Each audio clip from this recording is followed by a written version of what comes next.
Hello student, तो कैसे हैं आप लोग। मुझे उम्मीद है आप बहुत अच्छे ही होंगे। तो राजीव रंजन बायोलॉजी क्लास में आपका स्वागत है। जैसे कि आपने चैप्टर 10 है ना, मानव कल्याण में सूक्ष्म जीव का पार्ट 1 के साथ है ना, आपने 25 क्वेश्चन कवर कर लिया होगा, है ना। तो आज मानव कल्याण सूक्ष्म जीव में पार्ट 2 में हम लोग 26 से लेके 50 क्वेश्चन को कवर करेंगे, है ना। तो चलिए, आज का वीडियो बहुत ही महत्वपूर्ण होने वाले हैं। वे स्टूडेंट जो हमारे चैनल से नए हैं और उनको आगामी एग्जाम में अच्छे नंबर से पास होना है, तो जो भी अब तक सब्सक्राइब नहीं किए वो सब्सक्राइब कर लेंगे और वीडियो को जितना से ज्यादा शेयर करें, आपके लिए और हमारे लिए दोनों के लिए फायदेमंद होगा। क्योंकि मैंने पहले ही बता दिया कि जैसे हैं जनवरी आपका आगामी 2025 आने वाली है एग्जाम के लिए भी और नए साल के लिए भी, तो उसमें हम लोग सारे बच्चे एक साथ जुड़ेंगे लाइव, है ना, क्लास के साथ। तो चलिए, जो भी बच्चे हमारे चैनल पर नए हैं अगर वो लाइव क्लास से भी जुड़ना चाहते हैं तो जल्द ही चैनल को सब्सक्राइब कर लें, ताकि जैसे हम लाइव क्लास से जुड़े आपके यहाँ नोटिफिकेशन सबसे पहले आपके मोबाइल पर आए। तो चलिए, आज का 26 क्वेश्चन क्या कहता है उसको हम लोग देखेंगे, है ना। चलिए 26 क्वेश्चन को पढ़ते हैं। क्वेश्चन में मेरे बच्चों, पानी में इकोलाई, है ना, की उच्च मात्रा संकेतक है। पानी में इकोलाई, आपको भी पता होगा कि इकोलाई जो है इस पर हम लोग ने बहुत बार प्रयोग भी किया है। जैसे लैक ऑपरॉन मॉडल जो है वो पूरी तरह से लैक ऑपरॉन मॉडल जो है इकोलाई, है ना, जीवाणु पर पूरा ये प्रयोग किया गया था। और बहुत ही अच्छा क्वेश्चन बेटा। एक क्वेश्चन ये भी आता है कि जो इकोलाई जीवाणु है, इकोलाई जीवाणु में कितने प्रकार के जीन होते हैं। तो इकोलाई में 3 प्रकार के जीन हम लोग ने पढ़ा था, जिसको मैंने संकेत के रूप में ZYA बतलाया था, यानी जया के नाम से। तो याद रखिएगा, ई कोलाई कभी कभी क्वेश्चन में बहुत क्रिटिकल एक क्वेश्चन है कि ई कोलाई में हम लोग कौन सा प्रयोग किया था, तो लैक ऑपरॉन मॉडल को, है ना। तो लैक ऑपरॉन मॉडल में कितने जीन का चर्चा किया था, तो 3 जीन ZYA, ये 3 जीन पर ही लैक ऑपरॉन मॉडल को हमने समाप्त किया था। तो बहुत ही अच्छा क्वेश्चन बेटा। पानी में ई कोलाई की उच्च मात्रा संकेतक है, तो वो सही जवाब बेटा वाहित मल जल प्रदूषण का, है ना, वाहित मल जल प्रदूषण। तो सबसे पहले आपको यह समझना है कि वाहित मल जल क्या होता है। तो वाहित मल जल को हम लोग इंग्लिश में सीवेज कहते हैं। सीवेज का मतलब यूं हम लोग जनरली ठेठ भाषा में हम लोग जानेंगे कि वाहित मल जल होता क्या है। तो वाहित मल जल को हम लोग सीवेज कहते हैं, यानी कि वो दूषित जल जिसमें मल के साथ जल भी हो, यानी जल और मल, मल मूत्र, इस सभी चीज का वो मिश्रण रहता है, कूड़ा कचरा। यानी यूं हम कह सकते हैं कि जो हमारे घरों से निकलने वाले बेकार जल होते हैं जो नदियों में प्रवाहित करते हैं, है ना, नालों के द्वारा, वो सारे जल को हम लोग सीवेज कहते हैं या वाहित मल जल कहते हैं। तो पानी में ई कोलाई का उच्च मात्रा संकेतक है ना, तो वो है क्या बेटा, किसमें पाए जाते हैं, वाहित मल जल में। तो वाहित मल जल प्रदूषण का option number A is the right answer, है ना। चलिए, क्वेश्चन नंबर 27 क्या कहता है। क्वेश्चन नंबर 27 क्या कहता है, अवशिष्ट जल में बीओडी। तो सबसे पहले ये जानना मेरे प्यारे बच्चों कि बीओडी क्या होता है। बीओडी क्या होता है, बहुत अच्छा क्वेश्चन है। और ये क्वेश्चन जो है आपको एग्जाम में बार बार 2 नंबर में पूछा गया भी है। तो 2 होते हैं, एक होते हैं बीओडी और दूसरा होते हैं सीओडी, ठीक है। ये दोनों क्वेश्चन का उपयोग, ये दोनों जो क्वेश्चन आपको आता है ये वाहित मल जल से ही आता है। वाहित मल जल उपचार में वीओडी और सीओडी का प्रयोग किया जाता है। वाहित मल जल उपचार में यानी सीवेज में क्या किसका उपयोग होता है, तो वाहित मल जल को उपचार का मतलब होता है वाहित मल जल को शुद्ध करके उससे पेय जल की प्राप्ति करना, ठीक है ना। तो बहुत अच्छा क्वेश्चन है बीओडी। तो बीओडी का पूरा नाम बायोकेमिकल ऑक्सीजन डिमांड होता है और सीओडी का पूरा नाम केमिकल ऑक्सीजन डिमांड होता है, जिसके मदद से हम वाहित मल जल का उपचार कर पेय जल की प्राप्ति करते हैं। तो बहुत ही अच्छा क्वेश्चन मेरे प्यारे बच्चों। यहां पर क्वेश्चन आता है बीओडी और सीओडी, तो समझेंगे बीओडी और सीओडी क्या होता है। बीओडी का पूरा नाम बायोकेमिकल ऑक्सीजन डिमांड और सीओडी का पूरा नाम केमिकल ऑक्सीजन डिमांड। तो ये जो आपका बीओडी है ये जल में जैव रासायनिक पदार्थों के साथ साथ प्रदूषण की मात्रा को मापने का भी काम करता है ना। और ये जो है रासायनिक पदार्थों के साथ साथ प्रदूषण की मात्रा को मापने का काम करता है। और जितना ही प्रदूषण कम होगा उतना ही ऑक्सीजन की मात्रा बढ़ती जाएगी। और जिस समय ऑक्सीजन की मात्रा पूरी तरह से कंफर्म हो जाते हैं तो वो पेयजल के रूप में परिवर्तित हो जाता है। तो बहुत ही अच्छा क्वेश्चन है। क्वेश्चन फिर से रिपीट करेंगे, अवशिष्ट जल के बीओडी, बीओडी का पूरा नाम बायोकेमिकल ऑक्सीजन डिमांड, जो जल में है ना जैव रासायनिक पदार्थों के साथ साथ ऑक्सीजन और प्रदूषण की मात्रा को भी मापने का काम करता है। तो बीओडी का अनुमान किसकी मात्रा को मापकर लगाया जा सकता है? तो अभी मैंने बताया बेटा यहाँ पर नाम है क्या, ऑक्सीजन, तो ऑक्सीजन की खपत को, यानी कि ए इज द राइट आंसर। फिर से हम इस क्वेश्चन को देखेंगे क्योंकि इस क्वेश्चन से हमारा 2 नंबर की क्वेश्चन भी क्लियर हो रहा है। अपशिष्ट जल के बीओडी का अनुमान किनकी मात्रा को मापकर लगाया जा सकता है? तो ऑक्सीजन की खपत की मात्रा को। जितना ऑक्सीजन कम रहेगा वो जल अभी उतना ही शुद्धिकरण की क्रिया में होगी, है ना। तो चलिए बेटा बहुत ही अच्छा क्वेश्चन है। क्वेश्चन नंबर 28 क्या कहता है? बहुत अच्छा क्वेश्चन, इस चैप्टर से हम लोग डील करने वाले हैं। दूध से दही, याद रखिएगा मैंने पहले भी आपको बताया था कि ज्यादा फायदेमंद दूध से दही होता है। क्यों भाई? क्योंकि दूध से दही जब बनता है तो दही में विटामिन B12 की मात्रा बढ़ जाती है और ये जो विटामिन B12 है हमें अधिक मात्रा में ऊर्जा प्रदान करता है। तो बहुत ही अच्छा क्वेश्चन है, दूध से दही का बनना, तो दूध से दही ज्यादा फायदेमंद होता है। तो क्वेश्चन यहाँ पे है कि आखिर किस कारण से दूध दही में परिवर्तित हो जाते हैं? तो उसका सही जवाब बेटा लैक्टोबैसिलस। जब दूध में लैक्टोबैसिलस सही टेम्परेचर पर वृद्धि करता है तो यही दूध दही में परिवर्तित हो जाता है। क्योंकि जब दही में दूध परिवर्तित होता है तो इसमें विटामिन बी की मात्रा बढ़ जाती है जो हमारे शरीर को अधिक ऊर्जावान बनाता है। ठीक है ना, बहुत ही अच्छा क्वेश्चन है प्यारे बच्चों। ये सारे क्वेश्चन को अच्छे ढंग से देखिएगा क्योंकि इससे आपका सब्जेक्टिव भी क्लियर होते जाएगा। चलिए क्वेश्चन नंबर 29 क्या कहता है? क्वेश्चन नंबर 29 कहता है कि डोसा तथा इडली, आपको भी पता है बेटा डोसा और इडली जो है ये बहुत ही फेमस डिश है साउथ इंडियन का, है ना। तो डोसा और इडली ढीले ढाले आटे को फूली हुई उभरी शक्ल किस कारण से देता है? तो यह बेटा डोसा एवं इडली क्या होता है ना, इसके आटे को गूंथ को छोड़ दिया जाता है और ये जो है जब भी इसको बनाएगा तो ये फूला हुआ प्रतीत होता है। कारण क्या है कि इसको जब भी हम बनाते हैं तो इससे CO2 गैस का उत्सर्जन होता है। कौन सा गैस का बच्चों? CO2 गैस का, जिसके कारण इडली एवं डोसा स्पंज नुमा दिखा देता है ना। और ये काफी जो है ना इसके कारण इसमें टेस्ट भी बहुत अधिक बढ़ जाती है। तो बहुत ही अच्छा क्वेश्चन है, डोसा एवं इडली के ढीले ढाले आटे फूली हुई उभरी शक्ल का किस कारण से प्रतीत होती है? तो फूली हुई और उभरी शक्ल किस कारण से? तो वो है बेटा CO2 गैस के कारण, है ना। बहुत ही अच्छा क्वेश्चन होता है। और जब इडली और डोसा बनाया जाता है तो यही CO2 गैस उससे निकलता है और ये स्पंज नुमा और फूली हुई प्रतीत होती है। ठीक है ना। चलिए क्वेश्चन नंबर 30 क्या कहता है? क्वेश्चन नंबर 30 को हम लोग पढ़ेंगे बच्चों, ब्रेड बनाने में इस्तेमाल होता है। बहुत अच्छा क्वेश्चन, आपको भी पता है कि ब्रेड जो है वो भी स्पंज नुमा होता है। तो ब्रेड बनाने में इसमें कौन सा ऐसा सूक्ष्म जीव है जिसका उपयोग हम लोग ब्रेड बनाने में करते हैं? तो उसका सही जवाब मेरे पास बच्चों बेकर यीस्ट। बेकर यीस्ट का उपयोग हम लोग ब्रेड बनाने में करते हैं, है ना। बहुत ही अच्छा क्वेश्चन है। चलिए क्वेश्चन नंबर 31 क्या कहता है? क्वेश्चन नंबर 31 कहता है ब्रीवरी का संबंध किससे है? ब्रीवरी का संबंध किससे है? बहुत अच्छा क्वेश्चन है। तो ब्रीवरी का संबंध बेटा सेक्रोमाइसिस से है। किससे बेटा? सेक्रोमाइसिस से। ब्रीवरी का संबंध किससे है? सेक्रोमाइसिस से है। ठीक है ना। चलिए क्वेश्चन नंबर 32 क्या कहता है? क्वेश्चन नंबर 32 क्या कहता है बेटा? तो वो कहता है ग्लूकोज को, है ना, ग्लूकोज को अल्कोहल में बदलने वाला एंजाइम कौन है? इसमें से याद है बेटा लाइपेज, जाइमेज, डाइएस्टेज और इम्बर्टेज, ये सारे ही एंजाइम है ना। तो याद है लाइपेज का एंजाइम तो हम लोग डीएनए प्रतिकृति में भी करते हैं, है ना। डीएनए प्रतिकृति क्या होता है? डीएनए से डीएनए के निर्माण में हम लोग लाइपेज का भी उपयोग करते हैं। लाइपेज का बहुत सारे एंजाइम के रूप में कार्य किया जाता है, डीएनए को काटने में भी, डीएनए को जोड़ने में भी।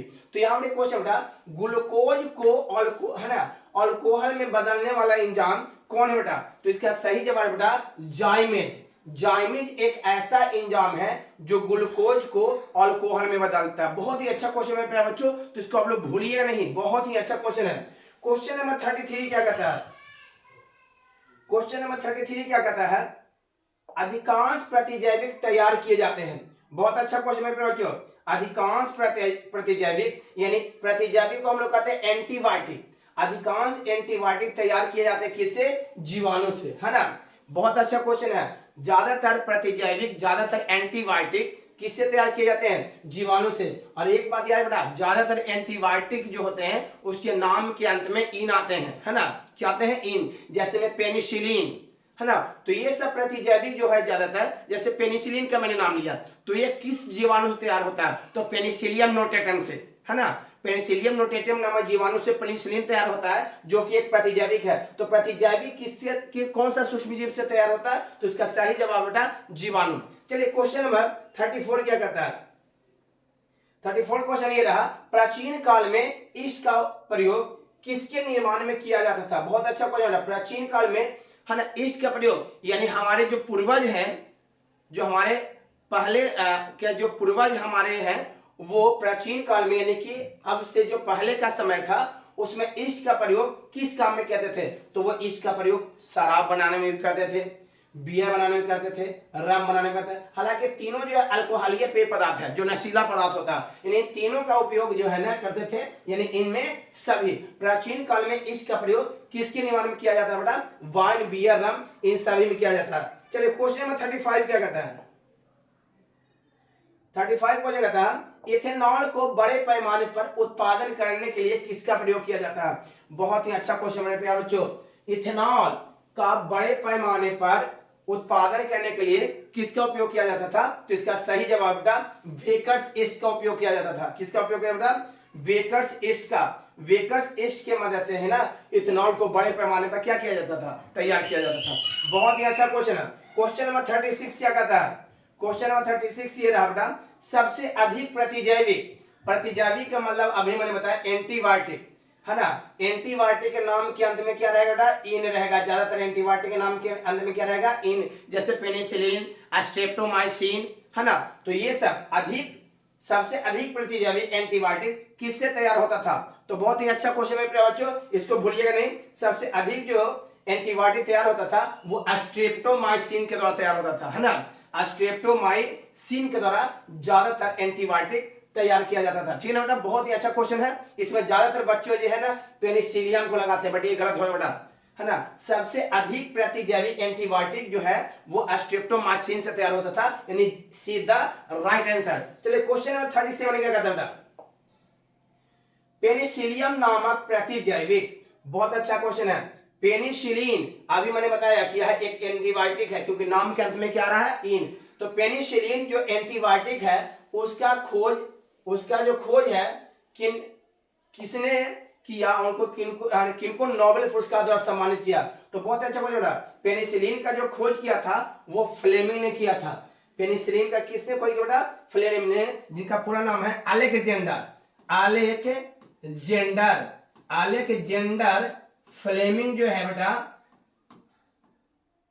उन्होंने ही पेनिसिलिन का क्या किया था, खोज किया था। और इसके लिए उनको नोबेल पुरस्कार द्वारा सम्मानित किया गया था 1900 ईस्वी में, 28 ईस्वी में। तो याद है बेटा, पेनिसिलिन नामक प्रतिजैविक का खोज जो है किसने किया और किनको नोबेल पुरस्कार द्वारा सम्मानित किया गया, तो इसका सही जवाब बेटा अलेक्जेंडर फ्लेमिंग, जिनको 1928 ईस्वी में नोबेल पुरस्कार द्वारा सम्मानित किया गया था। बहुत ही अच्छा क्वेश्चन बेटा, तो ये क्वेश्चन को आप भूलिएगा नहीं। क्वेश्चन नंबर 38 क्या कहता है, स्ट्रेप्टोमाइसिन उत्पादित किए जाते हैं। बहुत ही अच्छा क्वेश्चन मेरे बच्चों, स्ट्रेप्टोमाइसिन उत्पादित किए जाते हैं, तो उसका सही जवाब है स्ट्रेप्टोमाइसिन ग्रीसियस द्वारा। स्ट्रेप्टोमाइसिन ग्रीसियस द्वारा ही स्ट्रेप्टोमाइसिन को तैयार किए जाते हैं। यानी कि जो तैयार किए थे बेटा वो वॉक्समैन किए थे। किसने किया बेटा,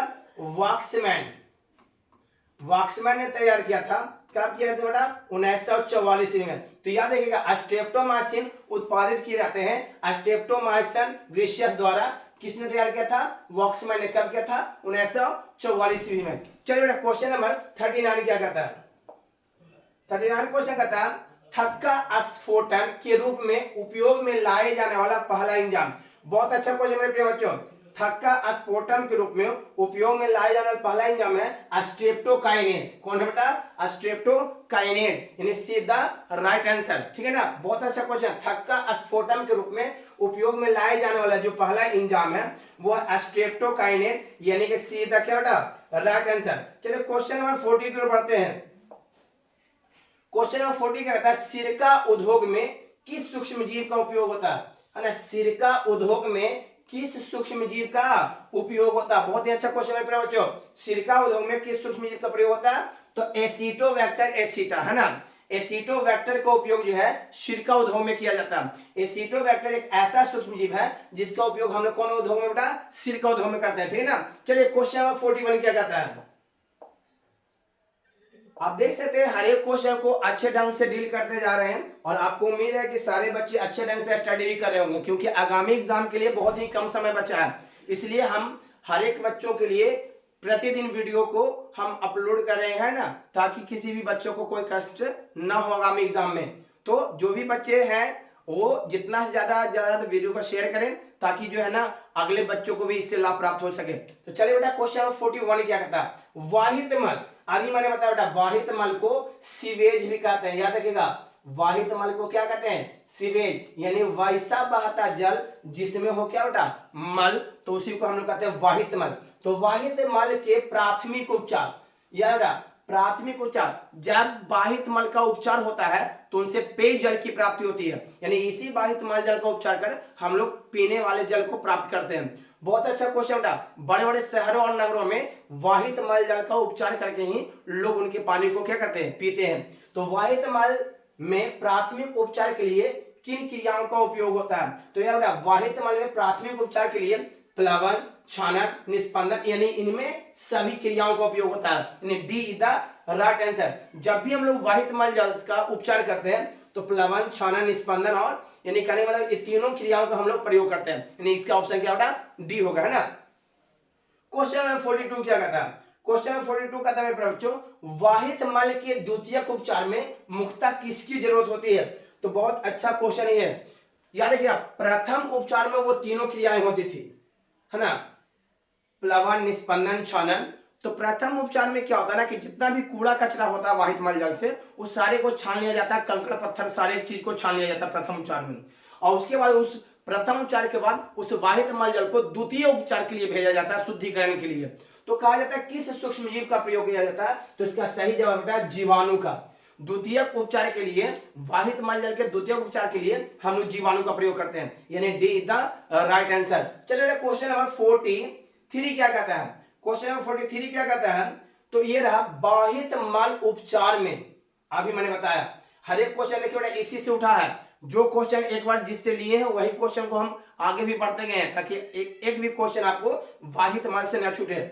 वाहित मल उपचार में किस विधि द्वारा जल में घुले हुए ठोस कणों को निष्पंदन यानी फिल्ट्रेशन किया जाता है। बहुत अच्छा क्वेश्चन मेरे प्यारे बच्चों, तो इसका सही जवाब है प्राथमिक वाहित मल उपचार में। अभी मैंने बताया जितना भी कूड़ा कचरा होता है, जितना भी कंकड़ पत्थर होता है, उस सभी का जो निष्पंदन होता है ना, फिल्ट्रेशन होता है, वो प्राथमिक वाहित मल जल द्वारा होता है। और द्वितीयक वाहित मल जल में क्या होता है, तो द्वितीयक वाहित मल जल में सूक्ष्म जीवों के द्वारा प्रदूषण को हटाया जाता है बीओडी और सीओडी प्रक्रिया द्वारा, है ना बेटा। तो बहुत अच्छा क्वेश्चन है, वाहित मल उपचार में किस विधि द्वारा जल में घुले हुए ठोस कणों का फिल्ट्रेशन किया जाता है, तो इसका सही जवाब है प्राथमिक वाहित मल उपचार, D the right answer. Question number 44 क्या कहता है, क्वेश्चन नंबर 44 क्या कहता है, रूपायरुलिना क्या है। तो रूपायरुलिना बेटा एक सिंगल सेल प्रोटीन है ना, SCP के नाम से इसको जानते हैं, है ना। तो रूपायरुलिना क्या बेटा, सिंगल सेल प्रोटीन है, ठीक ना। बहुत ही अच्छा क्वेश्चन है SCP। चलो बेटा क्वेश्चन नंबर 45 क्या कहता है, 45 क्वेश्चन ये रहा, इडली एवं डोसा का आटा किस सूक्ष्म जीव के प्रयोग से बनाया जाता है, तो इसका सही जवाब बेटा लैक्टोबैसिलस। लैक्टोबैसिलस के द्वारा इडली एवं डोसा के आटे को हम लोग क्या कहते हैं, तैयार करते हैं ना।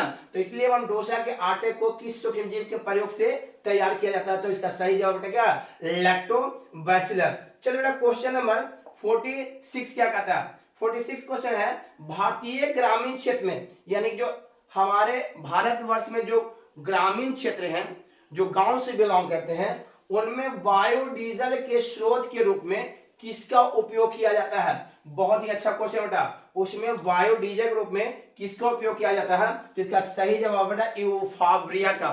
किसका बेटा, यूफाब्रिया का उपयोग किया जाता है ग्रामीण क्षेत्रों में ज्यादातर बायोडिग्रेडेबल के लिए, है ना। याद रखिएगा। क्वेश्चन नंबर 47 की ओर बढ़ते हैं। 47 क्वेश्चन क्या कहता है बेटा, शराब उद्योग में किस सूक्ष्म जीव का उपयोग होता है, तो आपको बार बार बता दिया बेटा कि शराब उद्योग में वेकर्स ईस्ट सूक्ष्म जीव का प्रयोग किया जाता है, क्योंकि वेकर्स ईस्ट जो सूक्ष्म जीव होता है ये फलों को किण्वित करके, फलों को सड़ाकर, फलों को किण्वित करके शराब का निर्माण करने में मदद करता है ना। बहुत ही अच्छा क्वेश्चन बेटा।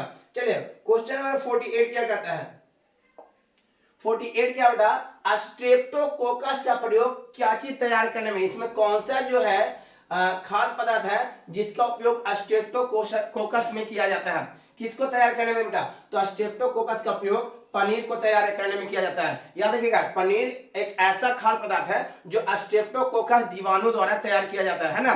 तो बहुत ही अच्छा क्वेश्चन बेटा। दूध से पनीर तैयार करने में स्ट्रेप्टोकोकस सूक्ष्मजीव का प्रयोग होता है, यानी सीधा राइट आंसर। चलिए बेटा question number 49 second last question आज का होने वाला है। नीफ जीन पाया जाता है ना।